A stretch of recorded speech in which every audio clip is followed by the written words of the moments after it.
أعوذ بالله من الشيطان الرجيم. بسم الله الرحمن الرحيم.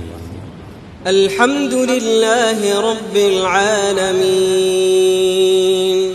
الرحمن الرحيم مالك يوم الدين إياك نعبد وإياك نستعين اهدنا الصراط المستقيم صراط الذين أنعمت عليهم غير المغضوب عليهم ولا الضالين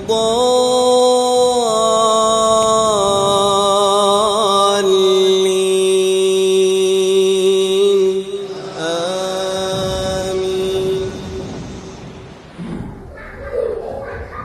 إن الحمد لله نحمده ونستعينه ونستغفره ونعوذ بالله تعالى من شرور أنفسنا ومن سيئات أعمالنا.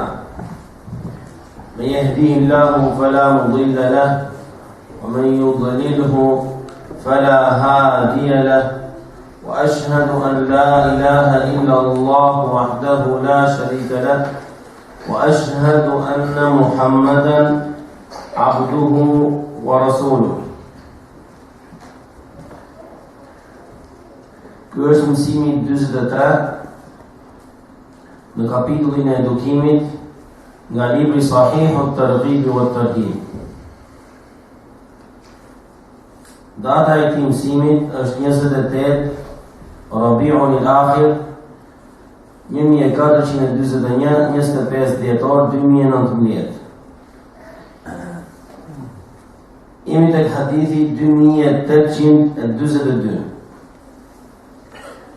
Tema është tarhibu min al-ghibati, argumentet të cilat tregojnë rrezikun dhe paralajmojnë për fundin e keq të përgojimit.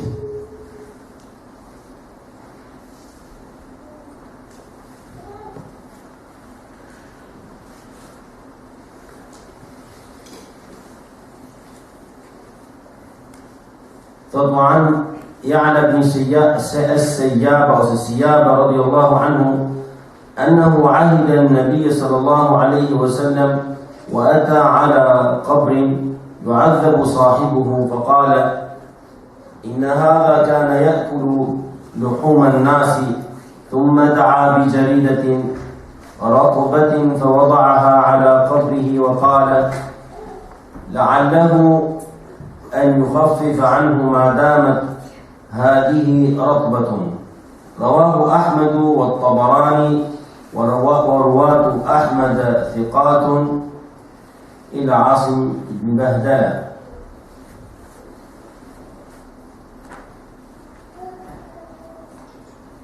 حديث ka cilësuar Sheikh Al-Albani rahimahullah sahih li ghayrihi, i saktë në rrugët e tij. Në këtë transmetim theksohet se pejgamberi alayhi salatu wasalam ata ala qabrin, ka kaluar tek një varr yu'adhabu sahibuhu, në të cilin ndëshkohesh i vdekuri, i cili ishte i varrosur në atë varr. Faqala inna hadha kana ya'kulu luhum an-nas. Ta pejgamberi alayhi salatu wasalam, ky person hante mishin e njerëzve. Dhe kjo është arsyeja që ai po ndëshkohet. Ya'kulu luhum an-nasi, han mishin e njerëzve, do të thotë i përgojon ata. Thumma da'a bi jaridatin ratbatin fa wada'aha ala qabrihi, pas mori një deg palme të njohur dhe e vendosi mbi varrin e tij. Dhe tha, la'allahu an yukhaffifa عنه ما دامت هذه رطبة.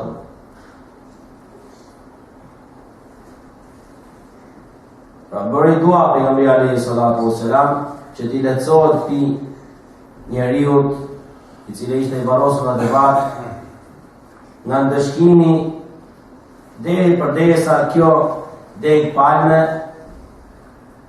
është e njohur. Hadithi në këtë kuptim e kaluam në mësimin e javës së shkuar, në të cilën theksohet që ishin dy varre. Ndryshimet në hadith, siç e kemi përsëritur disa herë, ndodhin ose për shkak se historia është përsëritur, ose për shkak se historia është transmetuar me kuptim. Transmetuesi i kësaj historie transmetuar një fragment. Historia ka në tërësinë e saj disa fragmente. Transmetuesi ose ta transmetojnë të gjithë transmetimin, ose transmetojnë një fragment prej tij. Një fragment prej tij. Ndrysh është ta transmetosh të gjithin dhe ndrysh është të transmetosh një fragment.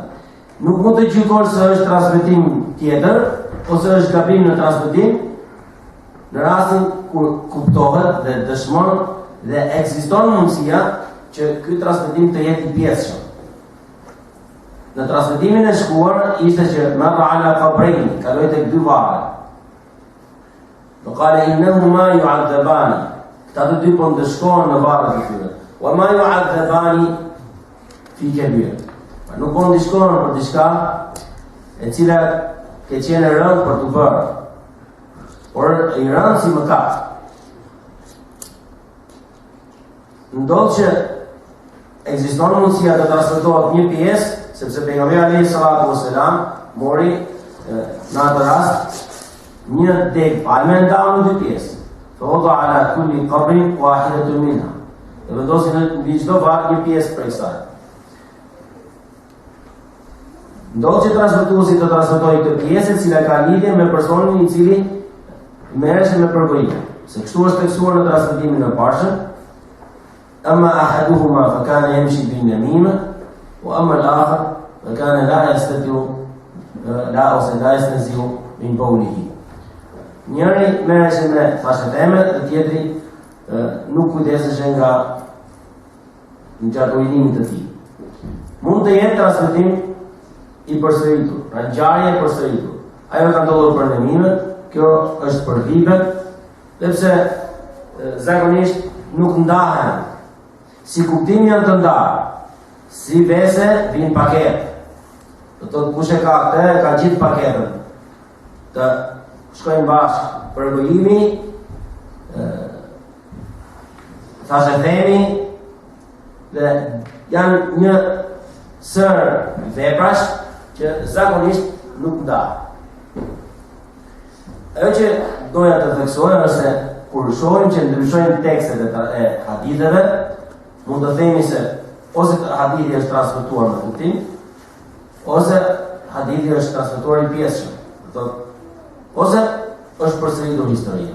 Dhe nuk ka pengesë që një histori e tillë të përsëritet.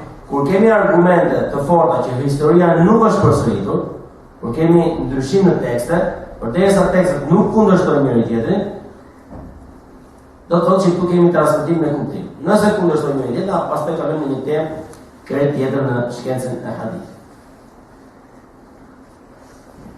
Hadithi është i qartë lidhja e tij me temën që tregon rrezikun e madh që ka përgojuesi apo njeriu i cili merret me shashtëtem.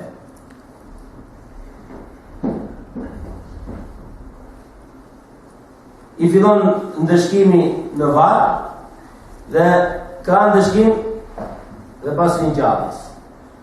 Madje njeriu që merret me thashëtem apo është përgojues, i fillon shqetësimi dhe vuajtja nga mëkati i tij, nga kjo rrugë e keqe e errët që në jetën e tij në këtë botë. Sepse është min shukmil ma'siyah. Mëkati kështu e ka çështjen e tij, është i tëri tërheqës i të këqijave. Të vazhdojmë me kësaj teme në hadithin 2843 nga Ebi Hurajra radhiyallahu ta'ala anhu, thotë Rasuli sallallahu alaihi wasallam ka thënë: "Atadruna man al-muflis? Atadruna man al-muflis?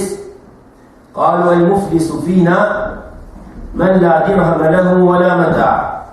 فقال إن المفلس من أمتي Men ya'ti yawm al-qiyamati bi salatin wa siyamin wa zakatin wa ya'ti qad shatama hadha wa qadhafa hadha wa akala mal hadha wa safaka dama hadha wa daraba hadha fayu'ta hadha min hasanatihi wa hadha min hasanatihi fa in faniyat hasanatuhu qabla an yuqdiya ma alayhi ukhidha min khatayahu فطرحت عليه ثم طرح في النار رواه مسلم والترمذي وغيرهما. Hadithin e transmeton Imam Muslimi dhe Tirmidhiu dhe të tjerë. Nga Abi Huraira radhiyallahu ta'ala anhu warda, i cili thot në këtë transmetim se pejgamberi alayhi salatu wasalam ka thënë: "Atadruna man al-muflisu?" A e dini se cili është i falimentuari? Kur flasim për falimentim, flasim për aspekt ekonomik, flasim për llogari, për hisabat. Atadruna man al-muflis? Njerëzit kur flasin për legët, për parat, për llogari, për ekonomi, i aktivizohet përqendrimi, inteligjenca zakonisht më shumë se në pjesët e tjera shumica e njerëzve kështu. Këtu kemi një shembull të dhënë, elementi krahasimit në këtë çështje ka disa elemente krahasimi. Ajo që tërheq vëmendjen është se kjo çështje hyn tek çështja e llogarisë. Nëse njeriu duhet të punojë me llogari në çështjen e fesë, duhet ta marrë veten e tij në llogari, ka muhasebe, duhet të punosh për ekonominë dhe mirëqenien e besimit tënd. Ta di që kjo gjë shton në kapitalin tënd. Kjo mbush magazinën tënde. Kjo e zbras magazinën, kjo e zbras arkën. Ky koncepti ark, magazin, furnizim, falimentim, të jetë kapital, këto duhet, si që kuptojnë në aspektin e jetës, në aspektin ekonomik, shumë më mirë se sa aq, duhet t'i kuptojnë në aspektin fetar. Se është e njëjta gjë.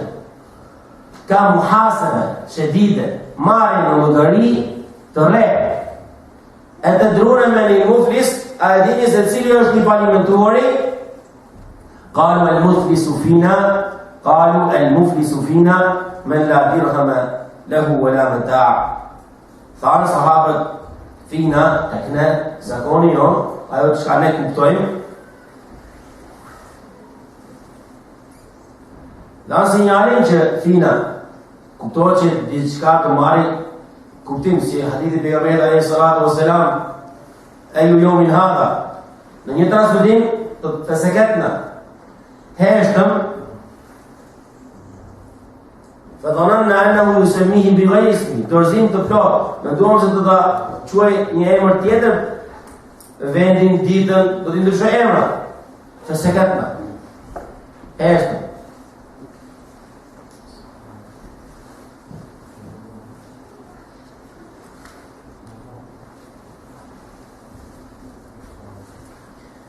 Këtu i tregon pejgamberi alayhi salatu wassalam kuptimin el muflisu fina,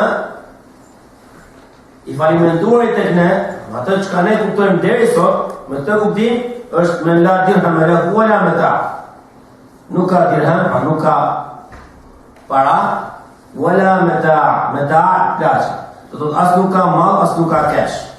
Ai është i falimentuar. As mall, as cash. من لا درهم له ولا متاع أسكاش.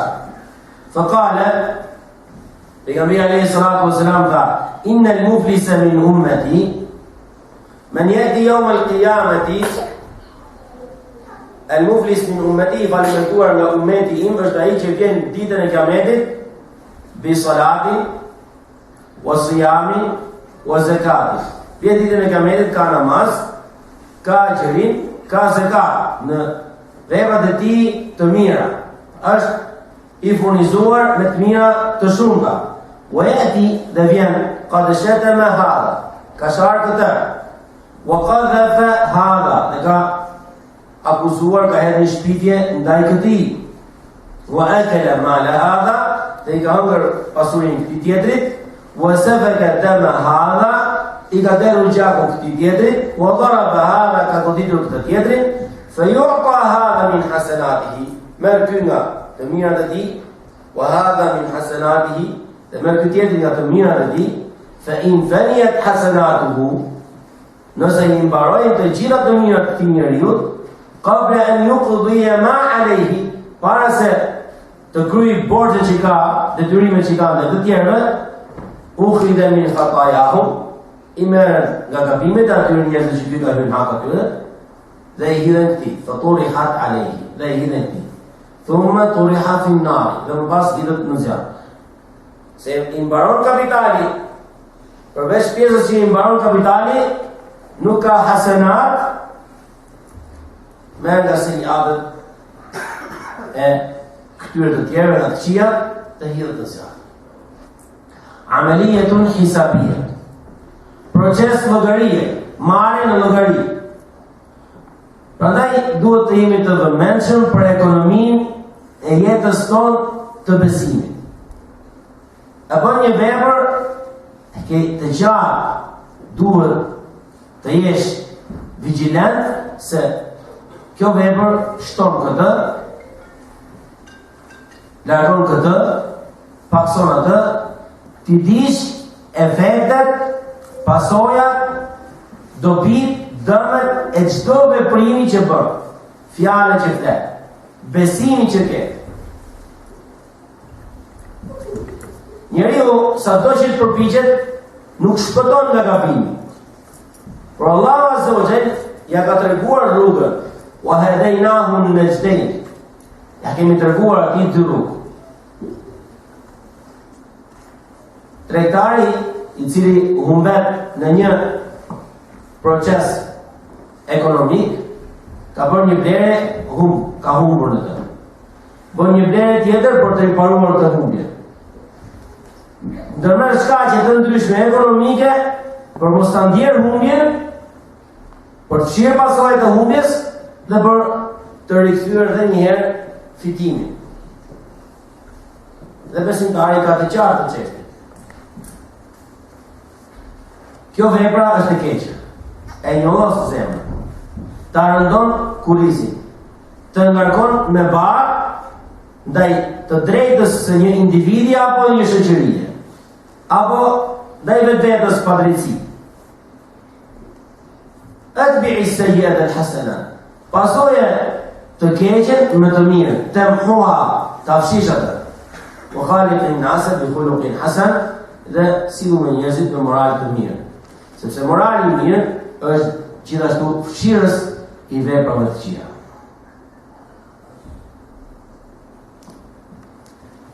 Çdo kush i cili punon dhe as që mediton pak për llogaritë e tij, do të nuk i ka dhënë peshë të gjitha këtyre argumenteve që flasin për një proces hisabi, llogarie të qartë. Kjo është llogari, kjo është ekonomia. Ndryshe, nëse nuk e bën të ekonomia, i falimentuar. Ndodh që njeriu nuk e din pasojat e përgënjimit, nuk i din pasojat e fashatemit, nuk i din pasojat e hyrjes të hysh të tjetrit në hak, ti bësh padrejtësi të tjerëve. Duke i dëgjuar këto, dhe nëse nesër ndodh që e bën diçka të tillë, pasojë të keqe me një të mirë që ta fshish atë. Mëso se si të riparosh gabimet e tua. Nëse mëson se si të riparosh gabimet dhe si të eliminosh ndikimet e këqija që kanë mëkatet, në vazhdimsi të shtohet imuniteti ndaj gabimeve. Të kështu je në mirësi. Ndryshe nëse ecën pa llogari, pa e marrë veten në llogari, atëherë humbja është e sigurt. Dhe të falimentuarit është e garantuar. Hadithi tjetër 2844 nga Ebi Hurajra radhiyallahu ta'ala anhu أن رسول الله صلى الله عليه وسلم قال أتدرون ما الغيبة؟ قالوا الله ورسوله أعلم. قال ذكرك أخاك بما يكره. قيل أرأيت إن كان في أخي ما أقول؟ قال إن كان فيه ما تقول فقد اغتبته وإن لم يكن فيه ما تقول فقد بهته. رواه مسلم وأبو داود والترمذي والنسائي. Këtë hadith e transmeton Imam Muslimi në Sahihun e tij, gjithashtu Abu Daudi dhe Tirmidhiu dhe Nesai, në librat e tyre të hadithit. Nga Ebi Hurajra radhiyallahu ta'ala anhu arda, i cili thotë se pejgamberi alayhi salatu wasalam ka thënë etadruna mal ghiba, a dini ç'është përgojimi ose a dini cili është përgojimi? Ka rëndësi të madhe të dish hukmin shar'i, gjykimin fetar për gjërat që flet ose që ke të bësh me to në jetë. Që do të thotë, nga shkaqet e gabimit mund jetë dhe ignoranca. Dhe pse shkaku më i madh sot është shkujdesja, el-ghafla. El-ghafla është pjesë e jahlit, sepse el-yaqadatu, të qenurit i vëmendshëm, është min el-ilmi, është nga dituria.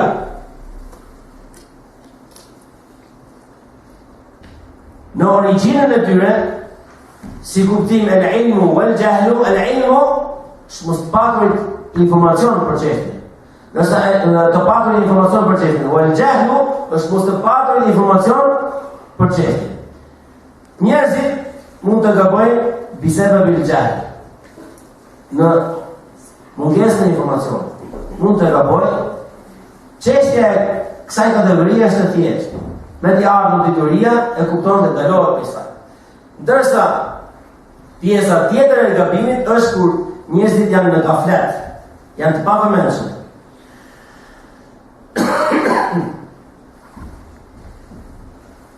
Nuk i jep rëndësi çështjes. Nuk e merr veten në llogari, as që i llogarit veprat që bën. Ky njeri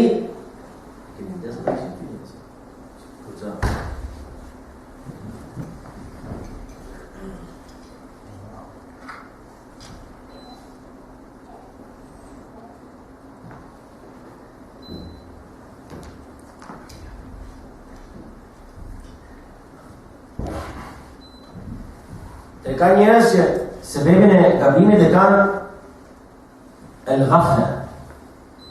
Dhe kjo në fundin e saj pjesë e jahlit është. Por nuk është ai jahli i cili është në origjinë, pra nuk ekziston dituria. Tu ekziston dituria, por nuk është punuar, nuk është kujdesur për të, ka arritur njeriu në gaflet.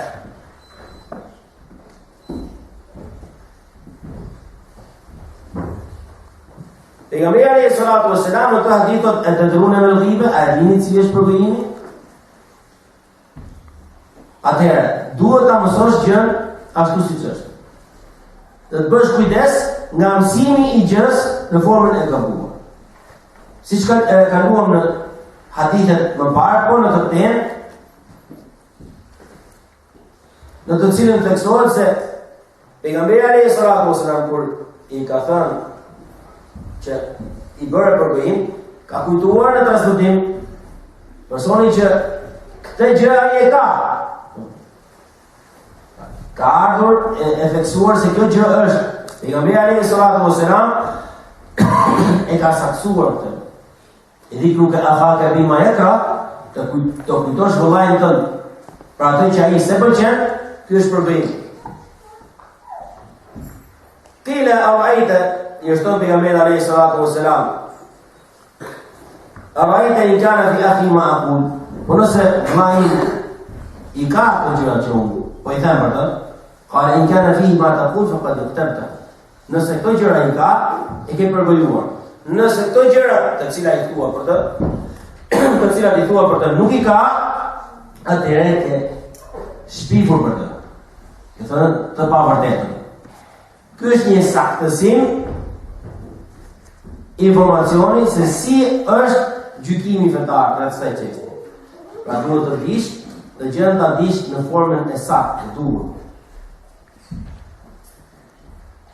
Atëherë njeriu do të kujdeset për ignorancën që ka largoj,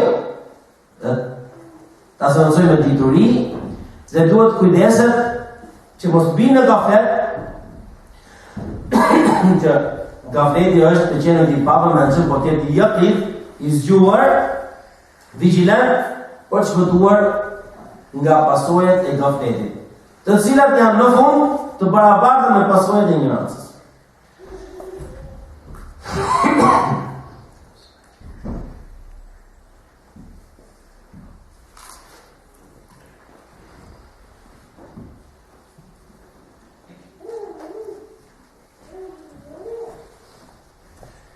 Nga shkaqet që ndihmojnë në largimin e gafletit, është pjesëmarrja në mezhliset e dijes. Njeriu në këto mezhlise përkujtohet se çdo njeri goditet me një pjesë gafleti. Haram. Njeriu haram. Haresa është pjesë e gafletit. Madje është kuptimi i gafletit, të gjendur i papamendshëm është haresa. Në mësim përkujtohesh. Edhe kirë përkujtohet se inna dhikra tanfa'u al-mu'minin. Sepse përkujtimi i bën dobi besimtar. Që do të thotë ngren gjendjen e gafletit,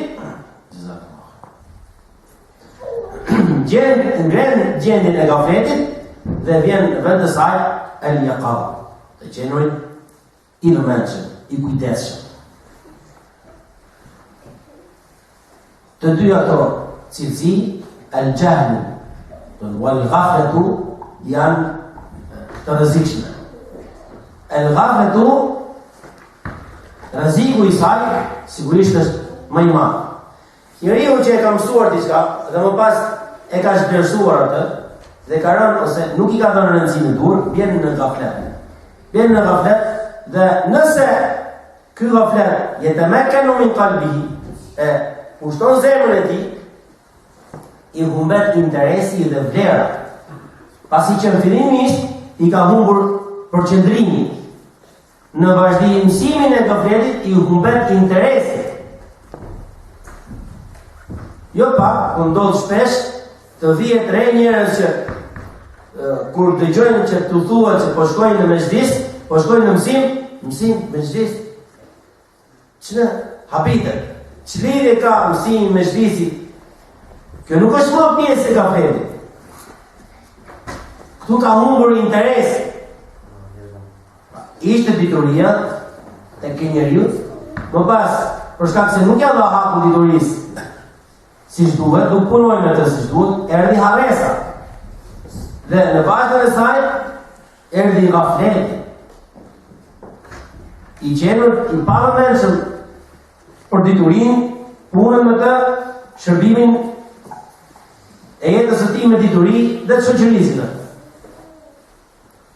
Nëse kjo çështje vazhdon, vjen humbja e interesit. Humbet interesi. Nuk i duket as pak interesante që në një ditë nga ditët e jetës së tij, gjatë javës, të shkojë në mësim prezantor. Apo në një moment të dëgjojë diçka. Dhe i sheh të njerëz që mbushin borxhlikun e tyre se njeriu me patjetër tjetë i mbushur. Me patjetër tjetë i mbushur. Çdo mbushje pas mbushjes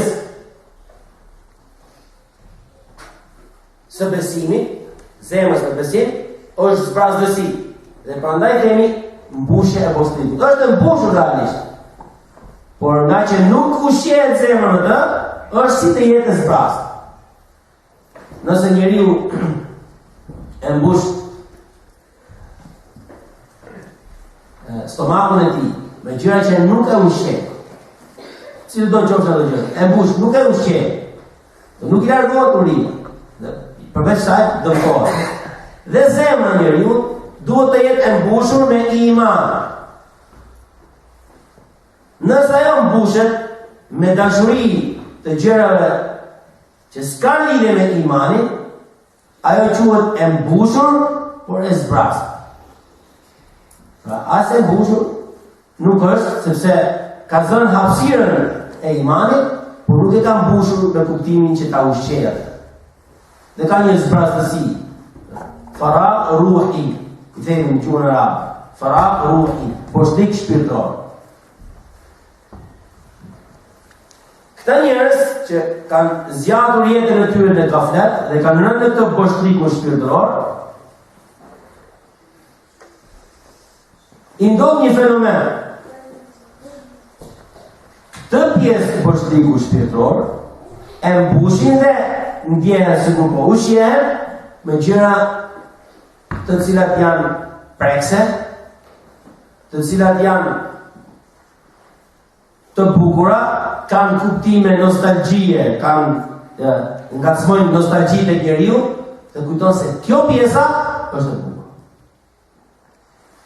Le të themi, shikon një akt humanitar, një i pasur, ndihmon një të varfër, dhe kjo duket prekse. Dhe mjaftohet ky njeri në ushqimin e nevojës në zemrën e tij me besim me pjesët prekse, të rejse. 2 persona takohen pas kaq vitesh dhe e sheh se tërhiqet te këto veprime, te këto programe, te këto biseda, te këto lajme.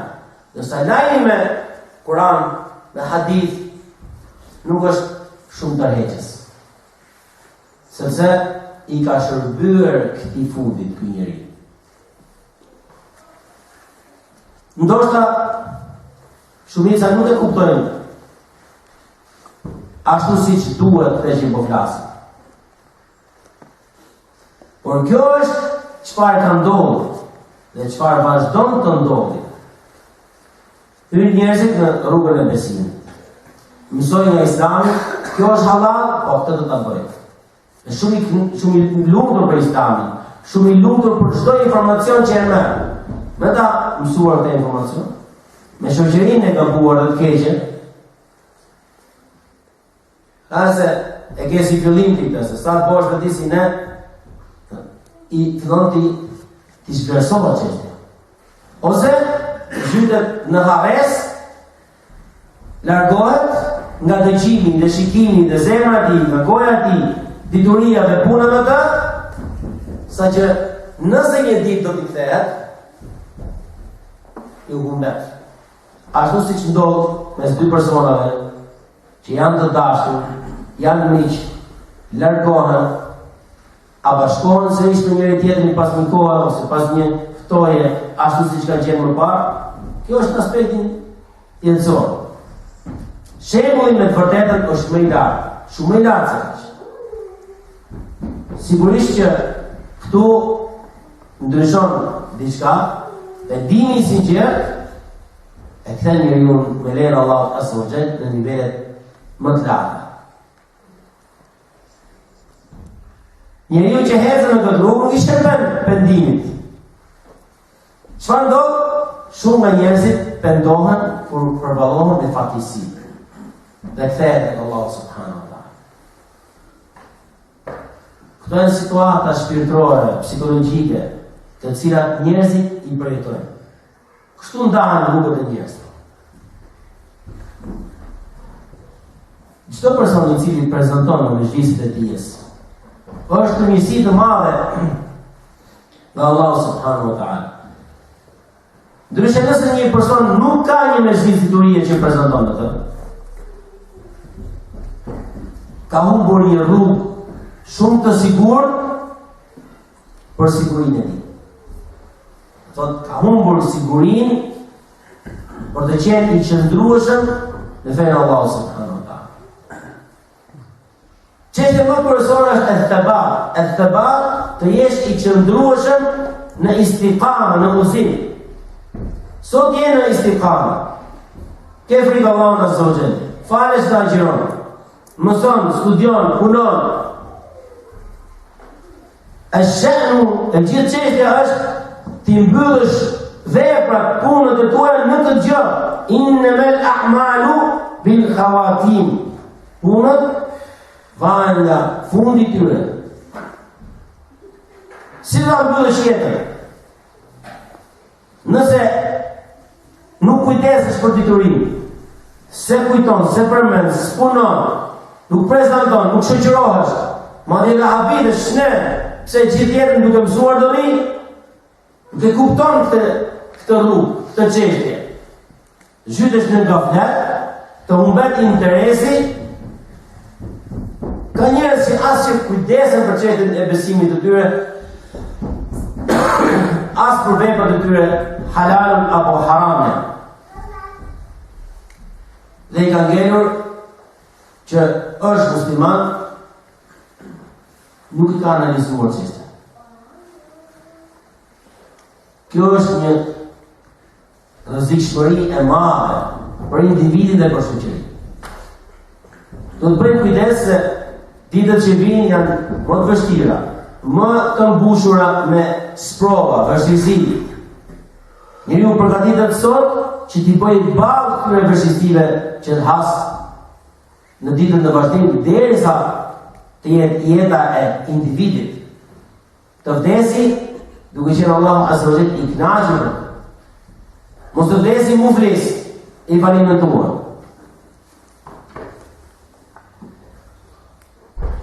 Në këtë hadith është mësuar dituria, është saktësuar një kuptim, është përkufizuar çështja. Dhikruka akhaka bima yakrah. In kana fihi ma taqulu faqad iqtabtahu. Nëse ajo që ti thua e ka ajo, ti e ke përvojuar atë, nëse nuk e ka, ke shpifur mbi të. Hadithi tjetër عن ابن عمر رضي الله تعالى عنهما قال سمعت رسول الله صلى الله عليه وسلم يقول من قال في مؤمن ما ليس فيه أسكنه الله ردغة الخبال حتى يخرج مما قال. رواه أبو داود والحاكم.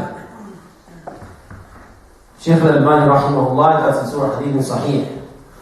عبد الله بن عمر رضي الله تعالى عنهما قال إذا جوا بنبي صلى الله عليه وسلم بثار من قال في مؤمن ما ليس فيه ai që do të për një besimtar diçka që nuk e ka, pra shpifni të أسكنه الله ردغة الخبال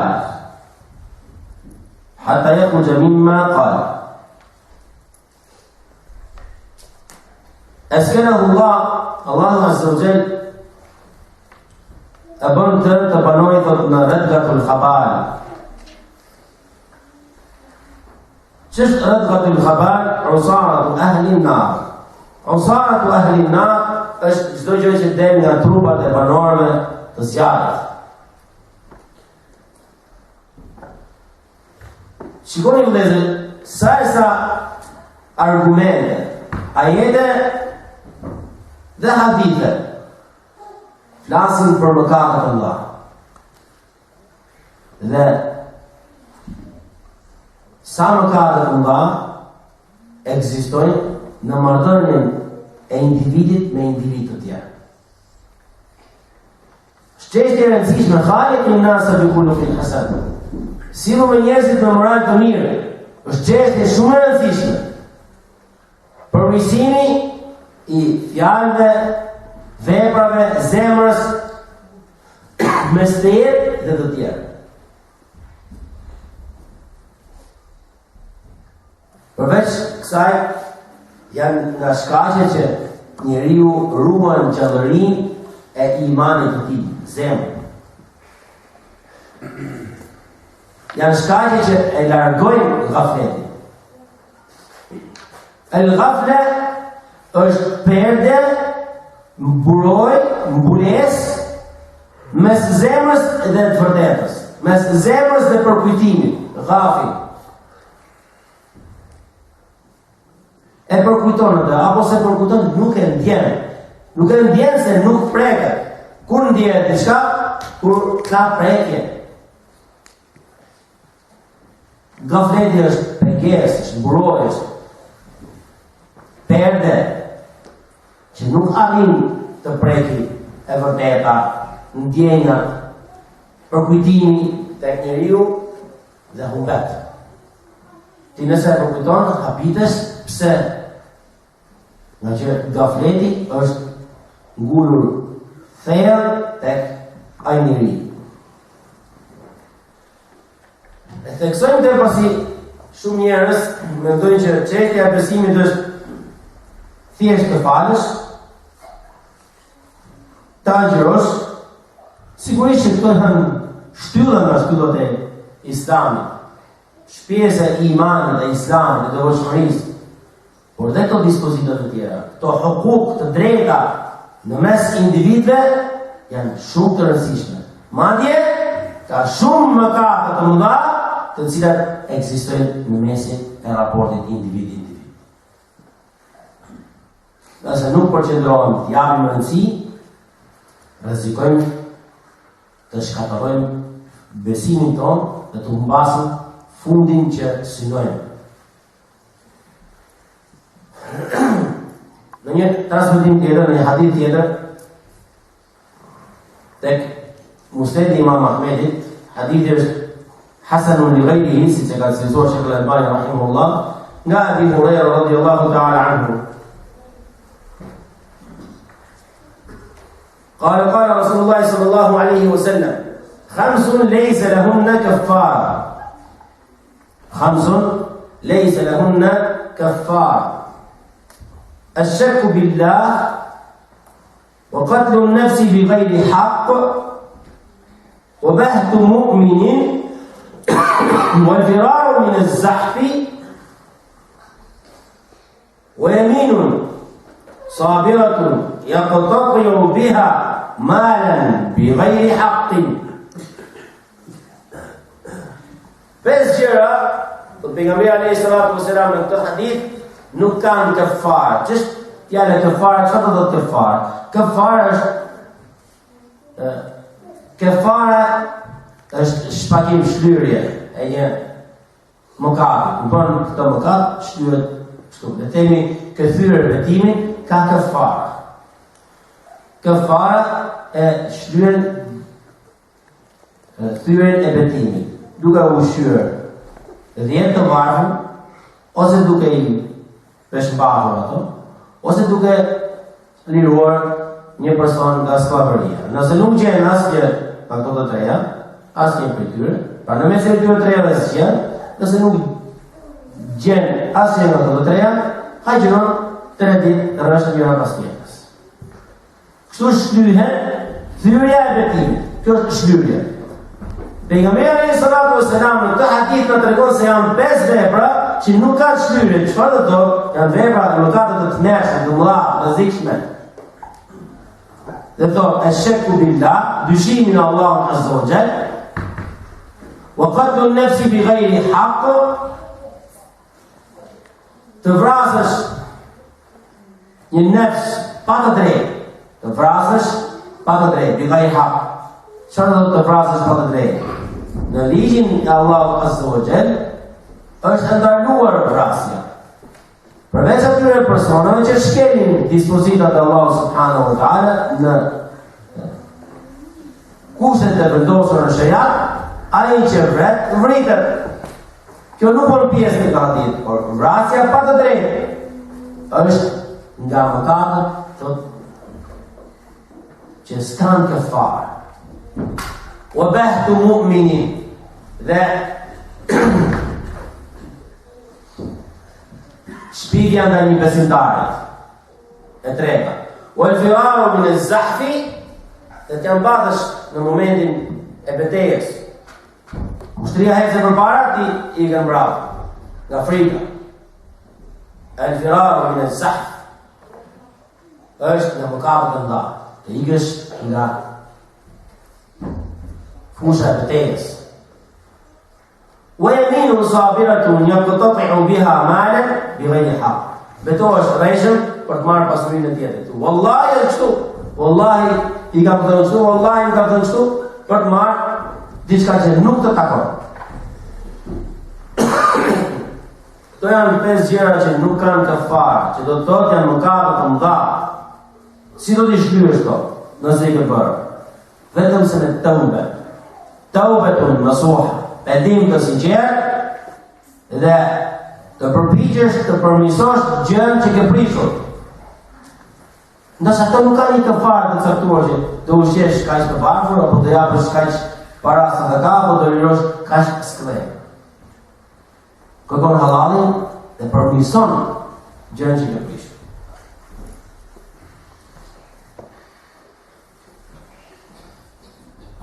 حديث 2847 عن أسماء بنت يزيد رضي الله تعالى عنها قالت قال رسول الله صلى الله عليه وسلم من ذب عن عرض أخيه بالغيبة كان حقا على الله أن يعتقه من النار رواه أحمد. Transmeton Imam Ahmedi në Musnedin e tij që Albani rahimahullah ka cilësuar hadithin sahih li ghayrihi nga Asma bint Yazid radhiyallahu ta'ala anha, e cila thotë se pejgamberi sallallahu alaihi wasallam ka thënë: "Men dhabba an 'irdi akhihi bil ghaibati", ai që e mbron vëllain e tij duke mos qenë prezant, e ka hak, e meriton që Allah azza wa jall ta lirojë këtë rob nga zjarri yawm al-qiyamah. Jene një mezhlis, fitet për një person që nuk është prezant, pa drejtësisht. Kjo është e folur e pa drejtë. Ti e mbron të dhubu anhu, largon këtë shpifje, këtë akuzë, ose ndalon përgojimin e ti, të dhubu anhu, e mbron vllajën tënd, ai nuk është prezant. Gjë e cila tregon se ti këtë vepër e ke bërë lillahi subhanahu wa taala, ke bërë për Allahun azza wa jall. Të dhubu anhu, largon. Ky njeri e meriton që yawmul qiyamati e ka hak, e ka dhënë Allahu azza wa jall hak për veprën që ka bërë, an yu'tiqahu min an-nar, ta liroj nga zjarri në ditën e Kiametit. Të nuk je për zjarr, të shpëtosh. Për shkak të kësaj veprës.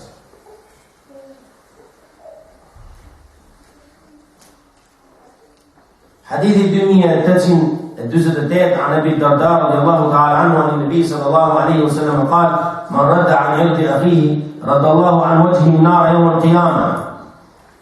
رواه الترمذي وقال حديث حسن. شيخ الألباني رحمه الله في الحديث كسلسور صحيح لغيره إسعاف مروبتي. أبو الدرداء رضي الله تعالى عنه قد سبق عليه الصلاة والسلام كذان وشمبرون بضاعي نتي كفريت البرداء أمبرون refuzon fjalët e thëna padrejtisht ndaj tij. Allahu azza wa jalla reagon nga fytyra e tij zjarrin në yawmul qiyamah. Nëse ky njeri është për zjarr, Allahu azza wa jalla shpëton nga zjarri në yawmul qiyamah për shkak të kësaj vepre.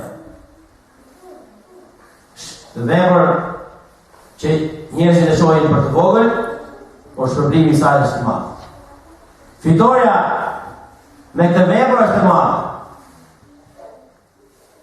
Jo vetëm që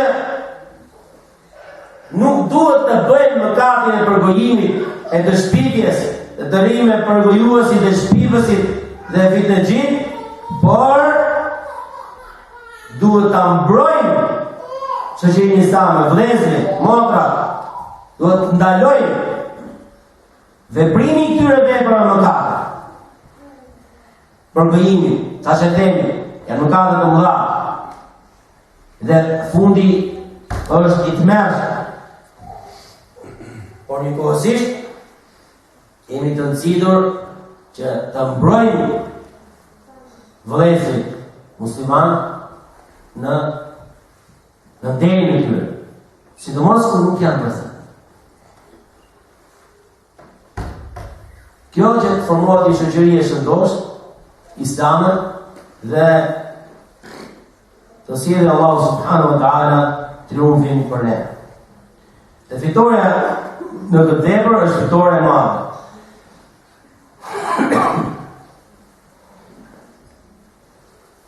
Në një transmetim tjetër në dhabba an irdi akhihi radallahu anhu adhab an-nar yawm al-qiyamah. Kush e mbron derin e vllajt të tij, Allahu azza wa jall i largon ndëshkimin e zjarrit, e ndalon prej tij ndëshkimin e zjarrit yawm al-qiyamah. Hadithi i fundit për temën 2849 nga Jabir radhiyallahu ta'ala anhu ka thënë hadith është mawquf, pra quhet hadith mawquf fjalë sahabi. është hasan li ghayrihi mawquf. Është I mirë me rrugën e tij, po është mawquf, jo marfu'a. Jo fjalë e pejgamberit alayhi salatu wasallam, por është mawquf, fjalë sahabi. Man nasara Jabir radhiyallahu ta'ala anhu qala man nasara akhahu al-muslima bil ghaib nasarahu Allah fi ad-dunya wal akhirah.